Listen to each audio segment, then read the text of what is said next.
नमस्ते बंधुरा। अहिंसा परमो धर्म, धर्म हिंसा तथैव च। এই শ্লোকটির অর্থ কি? এটি মহাভারতের একটি শ্লোকের খণ্ডাংশ। এই শ্লোকটি বলছে অহিংসা পরমো ধর্ম, পরম মানে শ্রেষ্ঠ ধর্ম, আর ধর্ম হিংসা তথৈব চ। এই পংক্তির এই শব্দগুলোর অর্থ হলো যখন আমাদের ধর্মের উপরে কোনো সংকট আসবে, যখন আমাদের জাতির উপরে কোনো সংকট আসবে, আমাদের দেশের উপরে কোনো সংকট আসবে, দেশের সংস্কৃতি অস্মিতার উপরে যদি কোনো সংকট আসে, তখন হিংসা করাও ধর্ম হয়ে যাবে। যেমন ধরুন, আমাদের শরীরের কোনো একটি অঙ্গ যদি অসুস্থ হয়ে পড়ে, কোনো অঙ্গে যদি কোনো খারাপই হয়, তাহলে তাকে সারিয়ে তোলার জন্য শরীরের প্রতিটি অঙ্গ প্রত্যঙ্গ মিলিত প্রয়াস করে।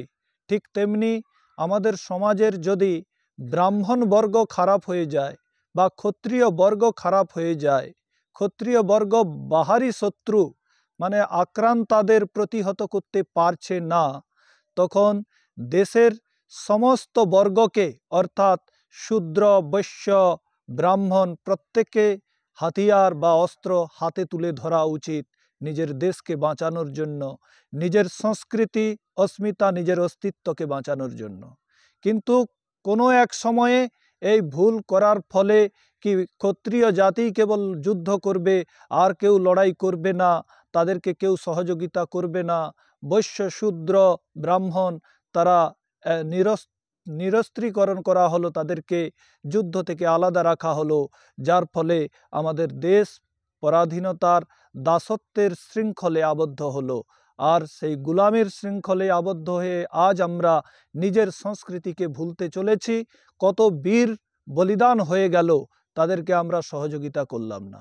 বন্ধুরা, তাই দেশের যখন সংকটের ঘড়ি আসে, যখন সংকটের মুহূর্ত আসে, ক্ষত্রিয় জাতি আমার দেশকে বাঁচাতে পারছে না, তখন কি ব্রাহ্মণ কি বৈশ্য কি শূদ্র প্রত্যেককে অস্ত্র হাতে তুলে নেওয়া উচিত।